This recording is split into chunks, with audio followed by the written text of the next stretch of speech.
үйүлгөн ком конус формасында. Эгерде ошонун негизиндеги радиусу 2 метрге, ал эми түзүүчүсү L 2,5 барабар болсо, ушул үйүлгөн комдун көлөмүн тапкыла дейт. Так, анда кандай кылып чыгарабыз? Макул, анда бизге көлөм керек болот экен. Көлөм конустун көлөмү 3/1 S негизинин аянтын көбөйтөбүз H бийиктигине. Ошентип көлөмдү табыш үчүн бул жерде H бийиктиги белгилүү болуп турат. Түзүүчүсү жана радиусу белгилүү болуп турат. Демек H бийиктикти издөө керек болот экен. Экинчиден, S негизинин аянты эмнеге барабар? S негизинин аянты бул тегерек болуп турат. Негизи тегеректин аянты π R квадратка. Демек, азыр биз S негизинин аянтын дароо эле таап койсок болот экен. Π көбөйтүлгөн R дейт. R'ибиз 2 болуп турат. 2-нин квадраты 4 болот. Ошентип S негизинин аянты 4'тү коэффициент болуп биринчи жазып койсок 4π болду. Эми биз H бийиктикти издейт экенбиз. H бийиктикти каяктан издейли? Бийиктикти көзүңөр көрүнүп тургандай 3 бурчтуктан издейт экенбиз.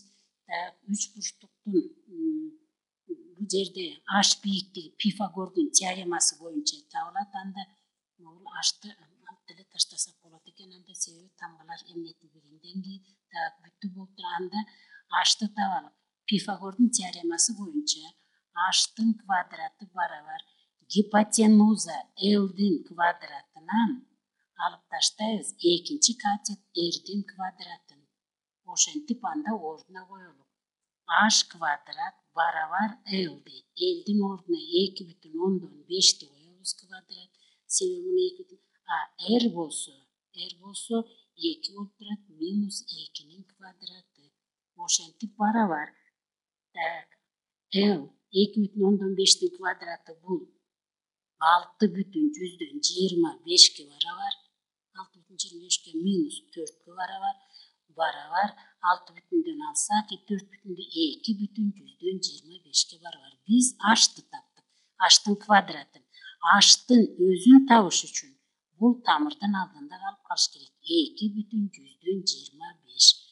Ошентип H'ты таптык биз. H барабар 2,25'тен 1,5 чыгат. Эми көлөмдү гана таап коюуга калды. Барабар 3'төн 1. Муну биз биринчи барабардык деп койсок, 3'төн 1'дин өзүн жаздык. Көбөйтүү S негизинин аянты көбөйтүү 4π негизинин аянты мына могу жерде таап койгонбуз 4πге барабар деп. Көбөйтүлгөн H дейт. H'ыбыз 1,5'ке барабар болду. 1,5'ке барабар. Демек булардын баарын көбөйтсөк, анда мындай болот экен. Бул жерибиз 1,5'тин бөлүмүндө 1 бар деп алсак болот. Себеби кыскартып жиберген жатабыз. Кыскартпай чыгарсаңар деле болот, бирок кыскартып чыгарганда кичине жеңилирээк болот экен да, бул 0,15 болот. 0,15'ти 4'кө көбөйтсөк 2 болот, 2π. Жообун ушу боюнча калтырсак болмок. Бирок бул жерде үйүлгөн ком жөнүндө сөз болуп аткандыктан анда π'нин ордуна 3,14 деген маанини коебуз. Ошентип көлөм барабар болду 3,14'тү 2'ге көбөйтүп коет экенбиз. Анда 3,14 бул так маани эмес, жакындатылган маани билесиңер. 6,28 болот экен. Жообу эсептин жүрүшүндө бирдик жазылган жок. Анда жообу 6,28 метр куб болот экен. Көлөм метр куб менен чыгат. Эми экинчи бир эсепти чыгарып көрөлүк. Экинчиде кесилген конус жөнүндө болуп атат. Кесилген конустун түзүүчүсү дейт BD 12'ге барабар болсо, жана ушул түзүүчүсү негизинин тегиздигине 60 градустук бурч менен жайгашса дейт. Могу жердеги бурч 60 градус болсо, жана мунун чоң радиусу кичине радиусунан 2 эсе чоң болсо, анда радиустардын өзүн тапкыла дейт. Башкача айтканда, төмөнкү негиз радиусту жана жогорку радиусту. Көрүп турасыңар, баары бир 3 бурчтукка кайрадан кайрылат экенбиз. Мына эки 3 бурчтукка О, Д, Б, Б үч бурчтугуна кайрылат экенбиз.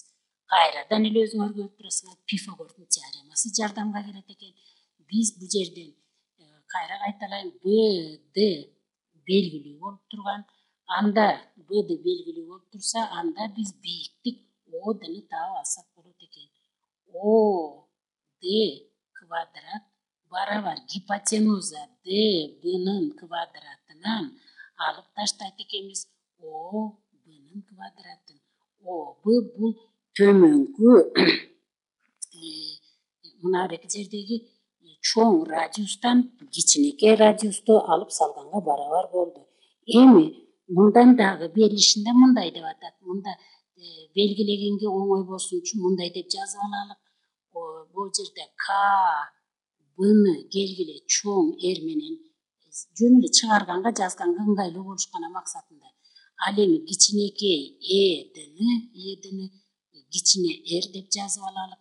Анда мындай болуп калат экен анда. Мынабы биздин Кбыз чоң Р болуп аткан. Кб барабар мына жерде кичинекей Рге кошулуп калат экен ОБ. Мындай болуп калат экен. Эми андан тышкары мына эки жерде биринчи барабардык деп коеюн. Биринчи барабардыкты Кб деген бул өзү чоң Р болчу. Демек кичинекей Эдини биз азыр эле кичинекей Р менен белгилеп алдык. Кичинекей 2 Р болду. Ошентип анда экинчиден дагы эмне деп атат? Чоң радиус анда кичине радиустан 2 эсе чоң болот. Ошону жазып алдык. Муну жазган экенбиз. Анда муну өчүрүп салалык дагы Рди. Мына берекел эмеге кайрадан эмеге баралык. Үч бурчтукка баралык дагы. Анда мына бул үч бурчтуктан бурчу берилип аткандыктан мында анда тригонометрияны пайдалансак болот экен. Эгерде тик бурчтуу үч бурчтуктун тар бурчтарынын суммасы могул бурч менен могул бурчтун суммасы 90 градуска барабар болот. Себеби тик бурчу 90 болгондо бул экөөнө дагы 90 градус калат экен. Анда эгерде мына берекил бурчу 60 градус болсо, жогорудагы бурч 30 градус болот. Анда 30 градустук бурчтун каршысында жаткан ОБ жагы гипотенузанын жарымы ДБнын жарымына барабар болот.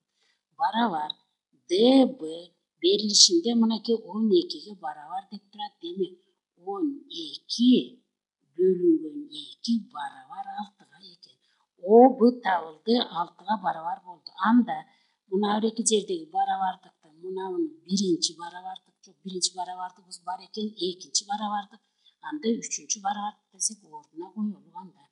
КБ бул чоң Р болчу, чоң Р барабар кичинекей Р кошулган ОБ дейт. ОБну азыр эле таптык 6 болуп чыкты.